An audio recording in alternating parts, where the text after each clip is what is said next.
오늘 저는 여러분과 함께 공간의 네 번째 말씀을 나누게 됩니다. 우리 공간의 의미를 띄엄띄엄 사실 지금까지 말씀을 나눴는데 오늘 네 번째가 되겠습니다. 원래 계획으로는 오늘로 마쳐야 하는데요.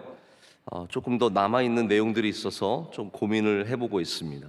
우리 처음에 말씀 기억하실지 모르겠는데 삭개오의 본문을 통해서 주님께서 우리에게 임하시는 공간에 대한 말씀을 나눴고요.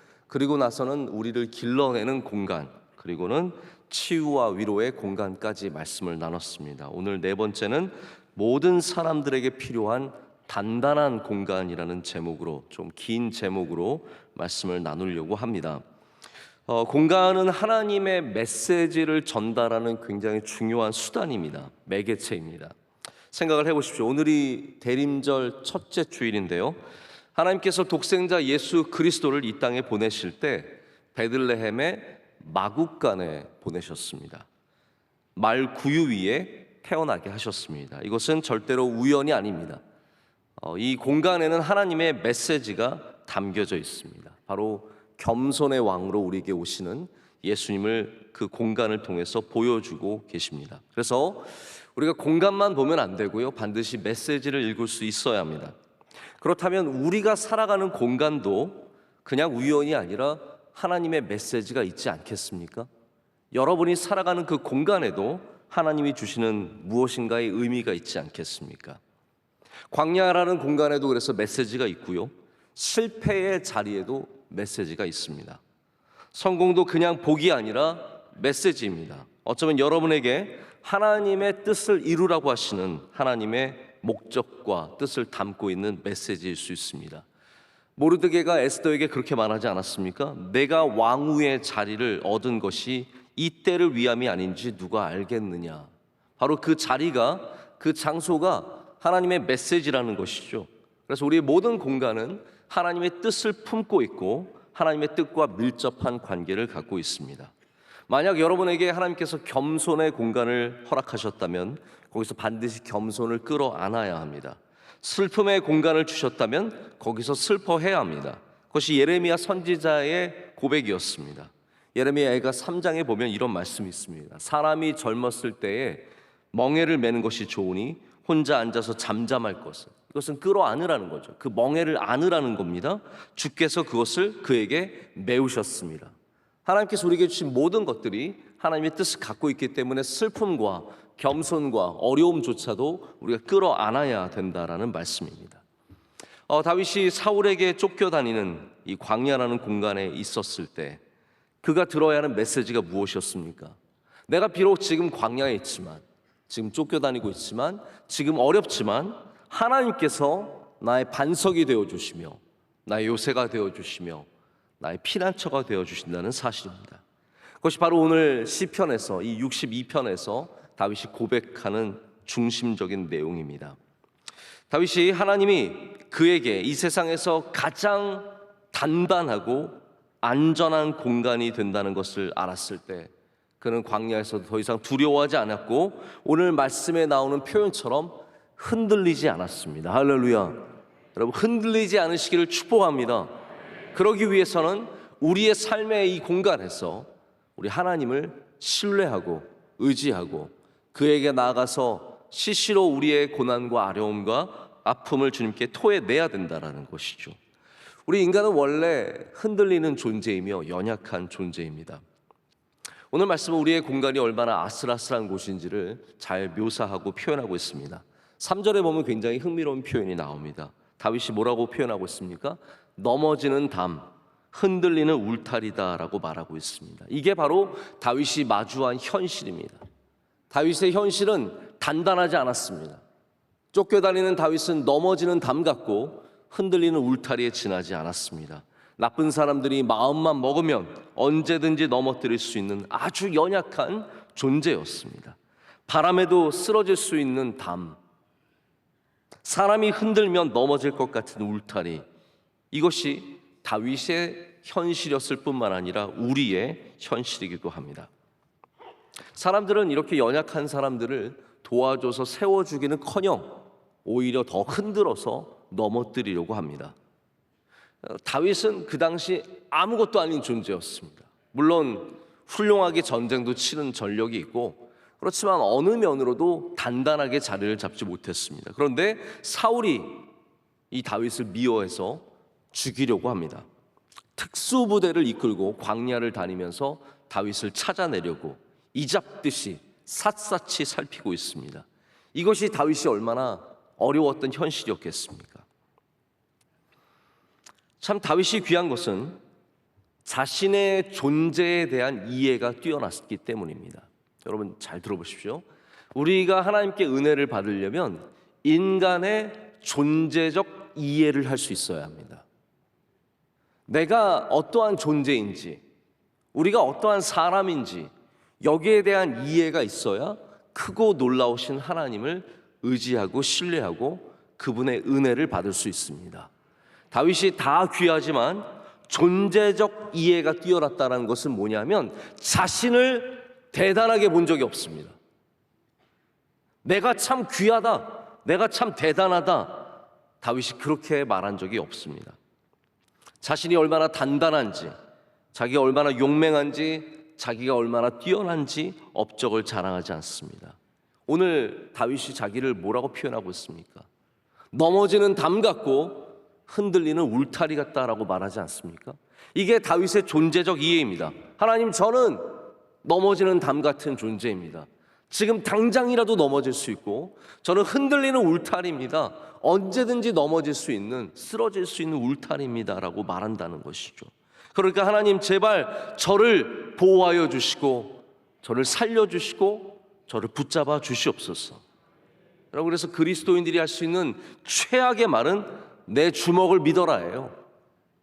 내가 강한 줄 알고, 내가 대단한 줄 알고, 내가 단단한 줄 아는 것, 바로 존재적 이해가 잘못되면 하나님의 은혜를 받을 수 없습니다. 여러분, 우리 지금은 당장 단단해 보일지 몰라도 우리 모두는 연약한 담입니다. 우리 모두는 쓰러질 것 같은 울타리입니다. 제가 아이들이 셋이다 보니까 종종 아이들의 이를 제가 뽑아줍니다. 아빠, 나 이빨 흔들려요. 다가옵니다. 보자. 그리고 보면은 잘 익었을 때가 있습니다. 이렇게 섣불리 뽑으려고 하면 안 됩니다. 그래서 아이들에게 아직도 한참 멀었는데 조금 흔들린다고 뽑아주다가 평생에 잊지 못할 고통을 안겨주게 되고 그 후로는 절대로 아빠한테 일을 맡기지 않죠. 저희 아이들 일을 뽑을 때마다 저에게 옵니다. 엄마는 무서워서 못하기 때문에 저에게 와서 일을 뽑아달라고 하면 제가 지금까지 적어도 한 8개 정도, 9개 정도는 뽑아준 것 같습니다. 여러분, 이가 얼마나 강합니까? 이가 고기도 찢어낼 수 있고요, 딱딱하고 어려운 거 다 씹어내서 삼키는 대단한 단단한 이입니다. 하지만 흔들리기 시작하면 그 단단했던 이가 부드럽기가 그지없습니다. 막 흔들리는 이는요, 그냥 거즈대고 쏙 뽑으면 뽑힙니다. 지도 깜짝 놀랍니다. 아니, 이렇게 쉽게 뽑히다니 당황스러워합니다. 되게 아프고 뭔가 큰 문제가 생길 줄 알았는데 그냥 쏙, 흙에 있는, 부드러운 흙에 있는 고구마 뽑아내듯이 쏙 빠지니까 당황하죠. 여러분, 우리가 지금 갖고 있는 공간의 단단함을 신뢰하면 안 됩니다. 단단할 때도 있어요. 돈의 단단함, 권력의 단단함, 인기의 단단함, 젊음과 능력의 단단함, 지금 당장은 단단할지 몰라도 언제든지 흔들리기 시작하면 고구마 뽑히듯이 쉽게 뽑히는 것이 바로 우리가 갖고 있는 단단함의 한계입니다. 다윗은 그럴 때마다 오늘 시편에서 고백하듯이 자신의 담을 든든하게 세우기보다는, 흔들리는 울타리를 고치기보다는 하나님을 바라보고 하나님을 신뢰하고 하나님을 의지했다라는 것이죠. 여러분, 하나님이 단단한 공간이십니다. 할렐루야. 오늘 바로 다윗이 표현하는 하나님은 공간입니다. 2절에 이렇게 말하고 있습니다. 오직 그만이 나의 반석이시오, 나의 구원이시오, 나의 요새이시니 내가 크게 흔들리지 아니하리로다. 자신은 흔들리고 있지만, 나는 넘어질 것 같은 담이고 흔들리는 울타리지만 하나님은 그렇지 않다라는 거예요. 이게 얼마나 여러분 신학적이며 신앙적인 표현입니까? 하나님은 그냥 어떤 아름답고 고귀한 좋은 공간이 아니라 우리 하나님은 의지하는 사람들을 보호하시고 함께하시고 위로하시고 지켜주시는 공간이라는 겁니다. 자, 여러분이 만약에 하나님을 표현한다면 뭐라고 말할 수 있겠습니까? 우리가 늘 하나님의 말씀을 보다 보니까 당연히 우리 입에는 요새요, 반석요, 피난처요, 피할 바위 되시며 이런 다양한 표현이 있지만 여러분이 하나님을 표현한다면 뭐라고 표현하시겠습니까? 이 다윗의 표현이 대단하다라는 말이에요. 그냥 나온 말이 아니라 이거는 영적인 표현이며 다윗 안에 깊숙이 자리 잡고 있는 하나님에 대한 뛰어난 이해입니다. 그래서 시편에서 다윗이 하나님을 굉장히 풍성하게 다양하게 표현을 합니다. 인격적인 표현을 먼저 하죠. 우리 가장 잘 알려진 하나님에 대한 표현이 무엇입니까? 여호와는 나의 목자신이에요. 시편 23편의 말씀 아닙니까? 내게 부족함이 없으리로다.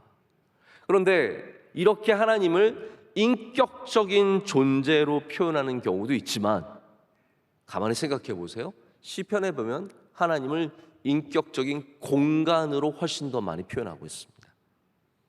제가 한번 단어를 찾아봤습니다. 단어의 횟수의 중요성보다도 하나님을 이렇게 표현하는 표현이 몇 번 나왔는지 한번 찾아봤습니다. 하나님을 목자로 표현하는 여호와는 나의 목자시다라는 표현은 3번밖에 나오지 않습니다. 23편과 28편과 80편 3번밖에 나오지 않습니다. 그런데 하나님을 나의 요새라고 표현하는 것은 14번 등장합니다. 반석은 16번 나옵니다. 피난처는 13번 나옵니다. 오늘 본문에는 공교롭게도 반석과 요새와 피난처가 모두 나오고 있습니다. 여러분, 이 시대도 공간이죠.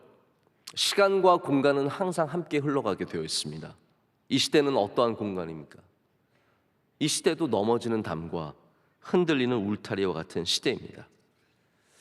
여러분, 엔데믹이라고 하는 우리의 이 어려웠던 코로나 시간이 끝나가고 있지만 또 언제 다시 시작될지 모르는 어려움을 갖고 있지만 제가 보니까 그래도 다행히 회복되는 공간들이 있습니다.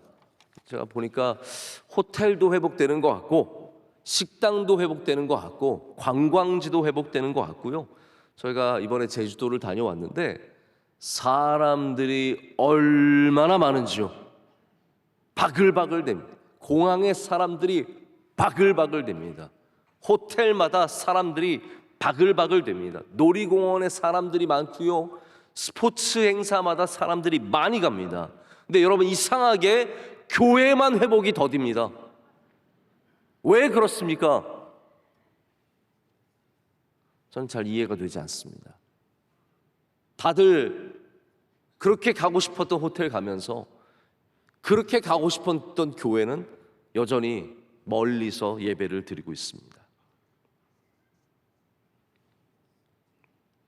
여러분, 우리에게 더욱더 필요한 단단한 공간, 의지할 수 있는 공간, 연약한 우리를 보호하시는 하나님의 단단한 공간, 반석이시며 요새이시며 피난처인 하나님을 의지하시기를 축복합니다.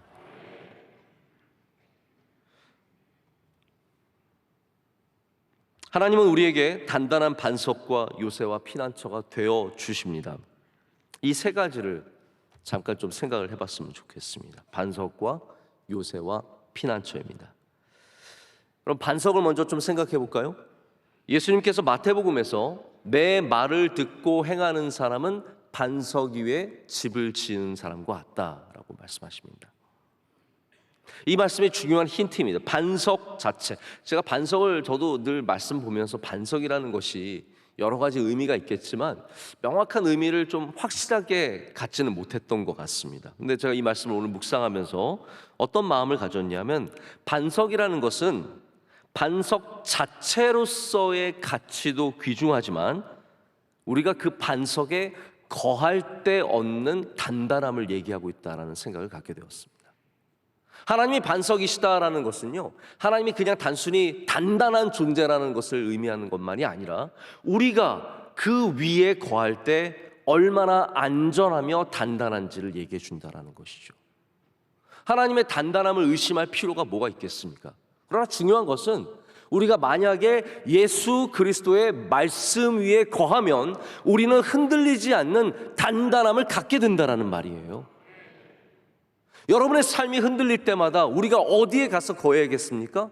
맞습니다. 주님의 말씀대로 듣고 행하는 사람은 반석 위에 집을 지은 것과 같다라는 것이죠. 왜 우리의 삶이 흔들립니까? 주님의 말씀과 멀어졌기 때문에, 하나님과 멀어졌기 때문에 삶이 흔들리는 것인데, 그때마다 우리는 다시 반석으로 가야 된다라는 겁니다. 무너지지 않는 집, 흔들리지 않는 집, 창수가 나면, 바람이 불면, 폭풍이 일어나면, 홍수가 나면 다 흔들리지만 우리가 우리의 삶을 말씀 위에 세우면 흔들리지 않을 줄로 믿습니다.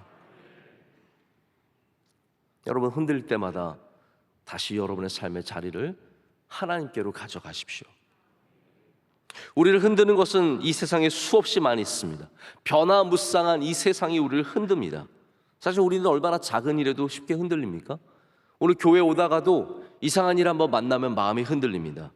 나를 괴롭히는 사람 때문에 흔들리고 어렵게 하는 사람 때문에 흔들립니다. 다윗이 흔들렸던 것은 너무나 당연한 것입니다. 깨끗하고 순수하고 정의로운 다윗을 그렇게 모함하고 죽이려고 하는데 어떻게 안 흔들릴 수가 있겠습니까? 그런데 그 흔들림 속에서도 다윗은 단단한 곳으로 찾아갔습니다. 내가 버티려고 하지 않았습니다. 바로 단단하신 하나님 위로 올라갔을 때, 하나님의 말씀 위에 올라갔을 때, 하나님을 예배하는 그 위로 올라갔을 때 오늘 다윗이 고백하듯이 내가 크게 흔들리지 아니하리라. 더 이상 흔들리지 않는 거예요. 나는 넘어지는 담 같고 나는 흔들리는 울타리 같아도 하나님의 반석 위로 올라가면 우리는 흔들리지 아니하게 될 줄로 믿습니다. 하나님은 또한 우리의 요새가 되어 주십니다. 이스라엘은 요새의 나라입니다. 곳곳에 이 포트레스라고 하는 요새들이 서 있습니다. 오래전부터 전쟁이 많았습니다. 이스라엘은 전쟁을 수없이 겪었던 나라입니다. 자, 여러분, 우리나라에 궁궐이 많이 남아 있습니까? 요새가 많이 남아 있습니까? 생각을 해보십시오.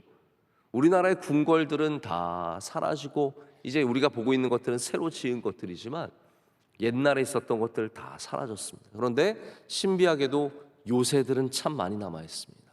남한산성, 산성들이 많이 남아 있는 것은 요새가 단단하기 때문입니다. 대단해 보이는 궁궐들은 사실은 단단한 게 아닙니다. 우리 인간이 짓는 수많은 아름다운 건축물들과 대단해 보이는 것들은 사실 단단한 게 아닙니다. 요새는 일반 성과 좀 다릅니다. 백성을 지키기 위해서, 적들로부터 보호하기 위해서 지은 특별한 곳입니다. 그래서 요새가 지금까지 남아있을 정도로 단단한 거죠. 유대 광야에 가면 마사다라고 하는 유명한 요새가 있습니다. 아마 가보신 분들도 계실 겁니다. 이렇게 높은 바위, 이 바위 위에, 큰 바위 위에, 높은 바위 위에 세운 큰 요새입니다. 로마가 이스라엘을 완전히 함락하고 마지막 남은 이스라엘 잔당들이 이 마사다라고 하는 요새로 올라갔습니다. 거기서 몇 년을 버텼습니다. 이 마사다 요새는 신비한 곳입니다. 빗물을 모을 수 있는 저장소가 있고, 그래서 거기 위에서 다 산 거예요. 다 음식을 끌어올리고 아주 갖가지 방법으로 살아났습니다. 그런데 마지막에 로마가 다 포기하다가 이 군단이 뒤에서 흙을 쌓아 올려서 요새만큼 쌓아 올린 다음에 그 위로 쳐들어가서 마지막에 남아있었던 마사다에 사람들이 스스로 죽고 서로를 죽이고 마지막에 몇 사람이 빠져나와서 마사다 요새의 전설이 전해지게 되었습니다. 지금도 이스라엘에 처음 임관하는 장교들은 가서 이 마사다에 가서 마사다를 기억하라라는 호칭을 외치면서 서로에게 감동을 주고 받는 그런 일들을 한다고 합니다. 요새는 강한 거죠. 요새는 남는 겁니다. 사람들은 온데간데 없지만 요새들은 영원토록 남는 것입니다. 여러분, 그래서 단단한 공간의 의미는 단단함만이 있는 것이 아니라 크고 화려함에 있지 않고 얼마나 오래 남느냐에 있습니다. 여러분, 하나님의 말씀은 영원하시죠. 하나님은 영원하시죠. 여러분, 수많은 교회의 건물들은 무너지지만 하나님의 교회는 영원한 것입니다. 우리가 하나님께 가는 이유는 하나님의 모든 것이 영원하시기 때문입니다. 우리 인생은 짧고 우리의 것들은 흔들리고 우리의 것들은 다 사라집니다. 우리의 영광도 사라지고 우리의 젊음도 사라지고 우리가 갖고 있는 높은 자리들도 다 사라지지만 하나님은 요새가 되어주셔서 영원토록 남아 계신 거예요. 그렇기 때문에 오늘도 우리는 다시 단단한 공간으로 나아가야 합니다. 영원한 하나님을 의지해야 합니다. 단단한 공간에 계신 하나님께 나아가서 주님의 은혜를 사모해야 할 줄로 믿습니다. 하나님은 또한 우리의 피난처가 되어주신다라고 말씀하고 있습니다. 오늘 마지막 절 8절은 이렇게 말합니다. 우리 8절 한번 보실까요? 여러분, 성경을 아직까지 열고 계시면 우리 한 목소리로 읽겠습니다. 백성들아, 시시로 그를 의지하고 그의 앞에 마음을 토하라. 하나님은 우리의 피난처시로다. 셀라. 아멘. 하나님은 우리의 피난처가 되어주신다라고 하고 있습니다. 다윗을 한번 잠깐 생각해 볼까요? 다윗은 지금 우리말로 하면 난민입니다. 정치 망명자입니다. 난민이에요. 레퓨지입니다. 그는 정치적으로 망명을 했습니다. 왕에게 미움을 받아서 쫓겨났고, 그래서 성경의 역사를 보면은 이렇게 다른 블레셋 나라에 가서도, 블레셋 도시에 가서도 잠깐 기거하면서 아기상 왕 앞에서 기거하다가 결국은 사람들에게 모함을 당하고 미친 척하면서 침을 흘리며 쫓겨났던 이야기도 나옵니다. 이게 망명자이기 때문에 그래요. 망명자들을 받아주는 곳들이 있습니다. 그래서 계속해서 끊임없이 광야에서 도망다니면서 망명을 하고 또 나오고 망명을 하고 나왔던 것이 다윗의 인생이었습니다. 그는 망명자로서, 난민으로서 그가 피할 곳이 별로 없다는 것을 알았습니다. 어디를 가도 그를 도와줄 수 있는 사람이 없다라는 것을 알았죠. 그래서 마침내 다윗이 고백하게 된 것은 하나님만이 나의 피난처가 되어 주신다라는 겁니다.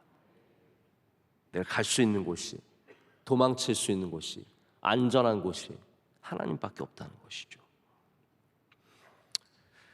어떻게 하나님께 피했습니까? 오늘 말씀에 나오는 것처럼 시시로 하나님을 의지하고 하나님께 우리의 마음을 토한 것입니다. 여러분, 오늘 하나님께 피하고 싶으십니까? 하나님께 의지하고 하나님께 여러분의 마음을 토하시기를 축복합니다. 우리의 모든 어려움을 주님께 토하십시오. 주님께 내려놓으십시오. 주님 앞에 가서 고하십시오.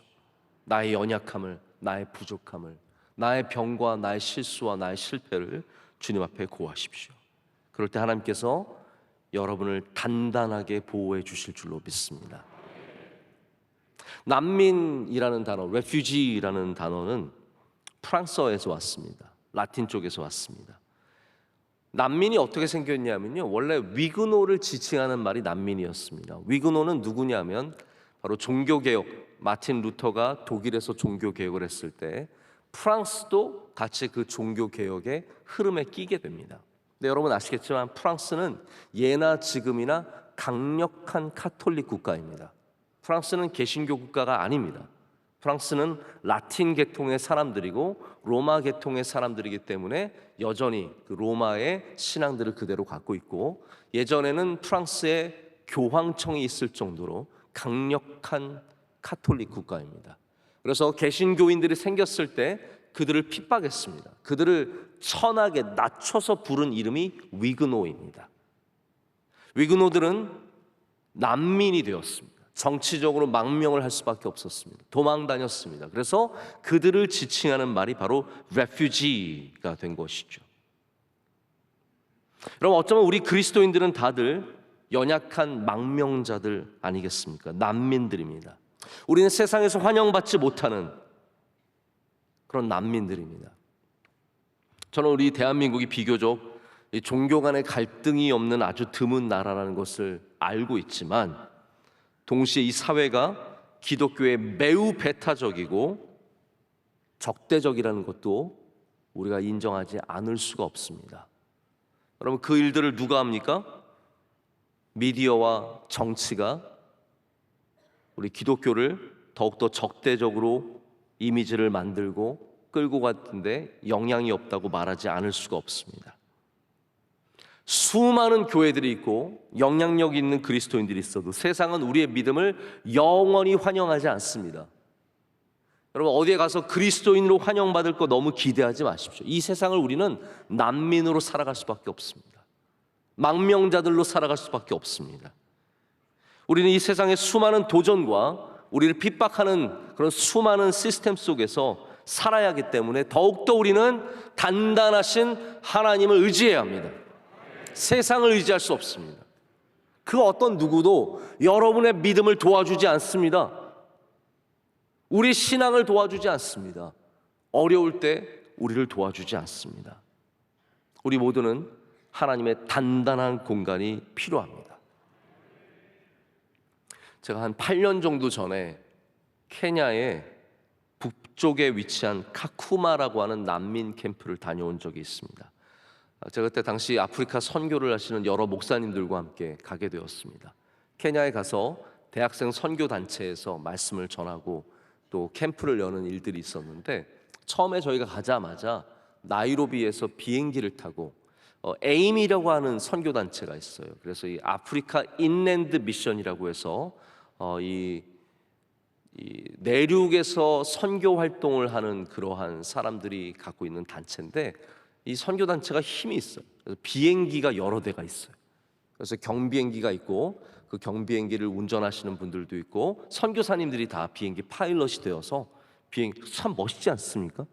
언젠가 우리나라도, 우리 명성교회도 정말 비행기를 갖고 선교할 정도로 좀 규모가, 그리고 좀 비전이 커졌으면 좋겠다라는 걸 생각을 해보게 됩니다. 제가 타려고 그러는 게 아니라 선교하는 데 쓰는데 참 귀하지 않을까 생각을 하는데요. 저희가 그래서 나이로비에서 이 북쪽 카쿠마까지 비행기를 타고 가서 거기 내려서 난민 캠프를 가게 되었습니다. 이 난민 캠프 안에는 소말리아와 에티오피아와 남수단에서 온 60만 명의 난민들이 있습니다. 세계에서 가장 오래된 난민촌 중에 하나가 여기 카쿠마에 있습니다. 근데 제가 여기 참 은혜를 받은 것은, 여기 다양한 사람들이 있는데 난민촌에서 태어나서 난민촌에서 자란 다음에 난민촌으로 돌아와서 난민들을 돕는 사람들이 있더라고요. 에티오피아 사람 한 명, UN 직원을 만났습니다. 저희가 UN에 이제 지도를 받아서 그 난민촌 전체를 보게 되었는데, UN 직원이 에티오피아 사람이에요. 그래서 제가 한번 물어봤습니다. 혹시, 우리는 에티오피아 사람 무조건 물어봐야 돼요. MCM 병원을 아느냐? 이게 우리의 인사죠. 마치 영국 사람 만나면 박지성을 아느냐라고 묻는 것처럼 똑같이 묻는 거예요. 혹시 아느냐 그랬더니 그분이 너무 반가워하면서 자기도 에티오피아 갔을 때 늘 MCM 병원을 사용하고, 자기 가족들, 우리 어머니가 거기서 치료를 받으시고, 자기의 동생이 치료를 받고, 누가 거기서 아이를 낳고, 이런 얘기를 쭉 해주시면서 너무 반가워하는 거예요. 그래서 아느냐? 우리 교회가 그 병원을 세운 교회. 서로 인사를 나눴어요. 근데 그분이 내가 왜 여기 와서 다시 일하냐 그랬더니 그분이 말하기를, 내가 어려울 때, 우리가 갈 곳이 없을 때 우리를 받아준 곳이 이곳이다.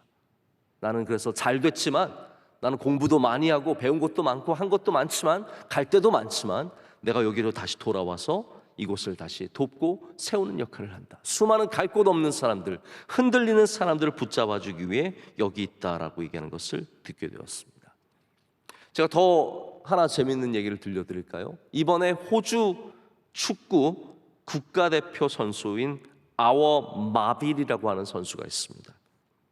이 선수가 바로 이 카쿠마 캠프에서 태어나서 자랐는데, 거기서 양말로 공을 찼는데, 저는 실제로 봤습니다. 거기 그 아이들이 양말로 공을 차요. 뭐 옷덩어리로 공을 차고 별의별 걸로 놀고 있는데, 이 아워 마빌이라고 하는 선수가 거기서 자랐는데 11살 때 호주로 갈 기회를 얻어서 호주에 가서 지금은 국가대표가 되어서 이번 월드컵에서 뛰고 있습니다. 그래서 이 아이가 어떠한 재단을 만들어서 축구 장비를 그 난민촌에 보내주고 아이들로 진짜로 축구공을 찰 수 있는 그런 일들을 만들기 위해서 난민들을 돕고 있다는 얘기를 듣게 되었습니다. 여러분, 흔들리는 사람들, 넘어지는 사람들, 갈 곳 없는 사람들, 지친 사람들, 어려운 사람들, 어디에서 힘을 얻었습니까? 아무것도 아닌 것 같아도 이 난민촌에서 다시 힘을 얻어서 그들의 삶의 기회를 얻게 되고, 그리고 그것을 벗어나서 이렇게 그 난민촌을 돕는 사람들 되지 않았습니까? 여러분, 우리가 이 땅에서 흔들릴 수밖에 없는 존재들인데, 우리는 난민들 같은 연약한 사람들인데, 우리는 주님께로 가서 주님이 주시는 단단함 속에서 다시 회복해야 된다라는 거예요. 여러분, 주님께로 가면 주님께서 여러분을 안전하게 하시며 단단하게 하시며 지켜주시며 보호하실 줄로 믿습니다. 다윗이 내가 흔들리지 아니하리라고 한 것은 이 정신적인 승리가 아니라 하나님의 그 단단한 공간 안에서 누리는 실제적인 평안함이었습니다. 여러분, 그렇기 때문에 오늘 말씀을 맺으면서 다시 여러분께 부탁을 드립니다. 반석 위로 올라가십시오. 흔들릴 때마다 우리는 다시 단단한 공간 반석 위로 올라가야 합니다. 요새 밖에서 서성거리지 마시고 하나님 그 요새 안으로 들어가시기를 축복합니다. 어려울 때마다, 힘들 때마다 우리는 주님을 피난처로 삼아서 시시로 그를 의지하고 주님께 묻은 어려움을 토해내야 할 줄로 믿습니다. 그 단단한 공간이 우리로 더 이상 흔들리지 않게 할 뿐만 아니라 보호하시고 우리를 성장시키시고 우리를 자라게 하셔서 우리의 연약함으로도 하나님의 뜻을 이루게 하는 주님의 귀한 사람들이 되게 하실 줄로 믿습니다. 기도하시겠습니다. 하나님 아버지, 감사합니다. 오늘도 공간의 네 번째 말씀으로 하나님의 거룩하심과 아름다우심과 특별히 하나님의 영원하신 단단함을 알게 하심을 감사합니다. 하나님, 우리는 늘 흔들리는 존재입니다. 지금도 넘어질 것 같은 담이며 지금도 쓰러질 것 같은 울타리입니다. 그러나 하나님, 우리가 주님 안에 거할 때 흔들리지 아니할 줄로 믿습니다. 단단한 공간이신 주님께로 나아가게 하여 주시며 주님의 말씀을 붙잡고 주님께 기도하며 이 어려운 세상에서, 흔들리는 세상에서 흔들리지 않는 주의 백성들이 되게 하여 주시옵소서. 예수님의 이름으로 기도드립니다. 아멘.